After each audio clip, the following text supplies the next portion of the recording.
وہ ایک گناہگار بنی اسرائیل کی اس کی کہانی موجود ہے کہ وہ آیا اور نیکوکار سے اس نے کوئی بات کی تو اس نے اس کو جھٹک دیا، اور وہ اتنا نیکوکار تھا جب وہ چلتا تھا تو بادل اس کے اوپر سایہ کرتا تھا، اللہ نے اس کو اتنا نوازا ہوا تھا، لیکن گناہگار کو دیکھ کر کے اس کے اندر نفرت کے جذبات پیدا ہوئے، اس نے کہا میرے سے بات نہ کر، پیچھے ہٹ جا، اللہ اکبر۔ تو وہ بیچارہ بڑا رویا کہ مالک میں اتنا گناہگار ہوں کہ تیرے پاک بندے مجھے اپنے پاس بٹھانے کے لیے بھی تیار نہیں۔ دل ٹوٹا، شکستگی پیدا ہوئی، کہا لیکن مالک تیری مرضی، اور واپس پلٹا۔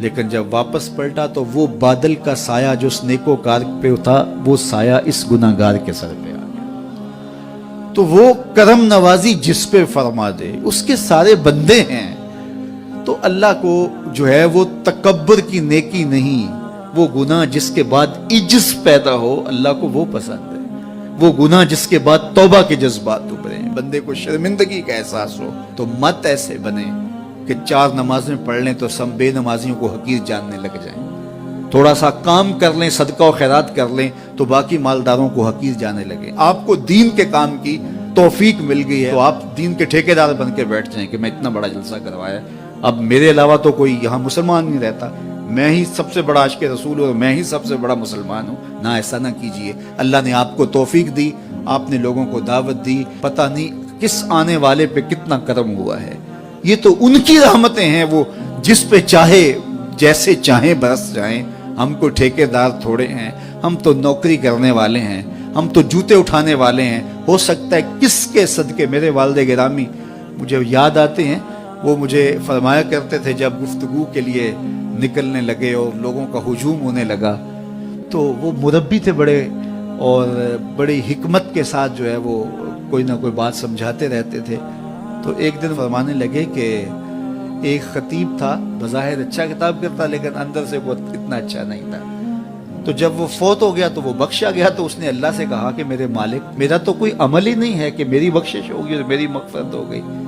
تو فرمایا کہ ہاں ہم تجھے جانتے ہیں، لیکن ایک دن تو کہیں واز کر رہا تھا، میرا ایک بندہ بیٹھا تھا، اس کو پسند آ گیا، میں نے اس کے صدقے تیری مغفرت فرمائی۔ اٹھ فریدا ستیا تے میلا ویکھن جا، اٹھ فریدا ستیا تے میلا ویکھن جا، وت کوئی بخشیا مل جاوے تے تو ہی بخشیا جا۔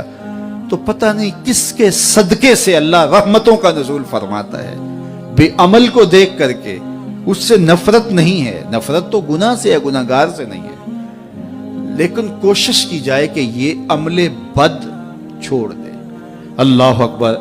ایک جنازہ گزرا اور وہ جنازہ کسی غیر مسلم کا تھا، تو چشمان رحمت میں آنسو آ گئے، تو صحابہ نے پوچھا کہ حضور یہ یہودی ہے یا عیسائی ہے، کوئی اس کا جو مذہب تھا وہ بتایا، تو فرمایا کہ مجھے اس بات پہ افسوس آیا کہ یہ اسلام نہیں لا سکا اور کفر کی حالت میں مر گیا، تو اگر یہ اسلام لاتا اور جو ہے وہ جنت کی راہوں کا مسافر ہوتا تو کتنا اچھا۔ یہ اس کے ساتھ بھی ہمدردی ہے۔ تو اللہ کی مخلوق، یہ جنت کے اکیلے ٹھیکیدار بننے کی کوشش نہ کریں کہ میرے علاوہ کوئی جائے ہی نہ، جنت کے دروازے پہ میں بیٹھ جاؤں گا کسی کو، یہ زیادتی ہے۔ میرے تو اعلیٰ حضرت نے یہ کہا تھا، ایک میرا ہی رحمت پہ دعویٰ نہیں، شاہ کی ساری امت پہ لاکھوں سلام۔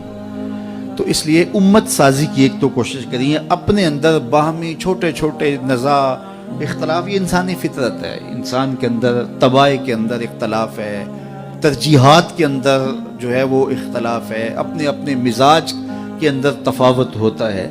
تو ایسا نہ ہو کہ چھوٹی چھوٹی باتوں سے آپ جو ہے وہ امت کو پھاڑ چیر کے رکھ دیں، نہیں، بلکہ امت کا جو تصور ہے اس کو قائم رہنا چاہیے۔ تو گناہ کے بعد جب انسان کے اندر ندامت کا اظہار ہوتا ہے، وہ جو آنسو ٹپکتے ہیں، بندہ اپنے آپ کو چھوٹا سمجھتا ہے، میں اتنا گناہگار، میں پاپی، میں مجرم، میں میلا اتھرو، جب وہ اپنے آپ کو دیکھتا ہے کہ میں اتنا برا شخص ہوں، تو پھر اللہ کی رحمتیں اس کے اوپر متوجہ ہوتی ہیں۔ تو اس کو پسند ہے کہ جب بندے اس کے حضور عاجزی کرتے ہیں، اس کے حضور معافی مانگتے ہیں، تو مت کسی کو حقیر جاننا کہ یہ گناہگار ہے، نہ جانے اس کا انجام کیا ہو۔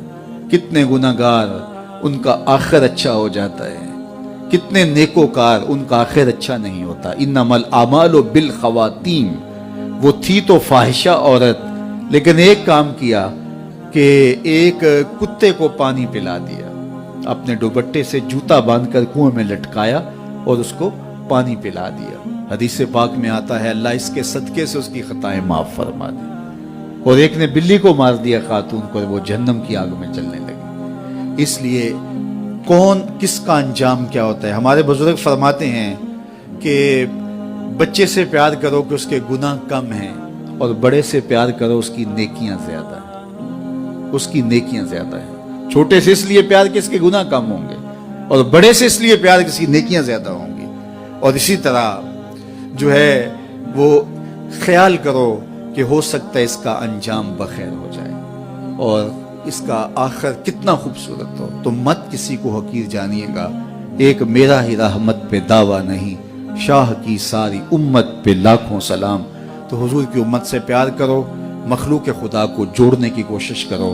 اور آقا کریم علیہ الصلوۃ والسلام نے یہ جو امت کا تصور دیا اور کہاں کہاں سے لا کے کہاں کہاں کے افراد کو ایک گروہ میں، ایک جماعت میں اور ایک امت کے اندر پرویا، ایک لڑی کے اندر پرویا۔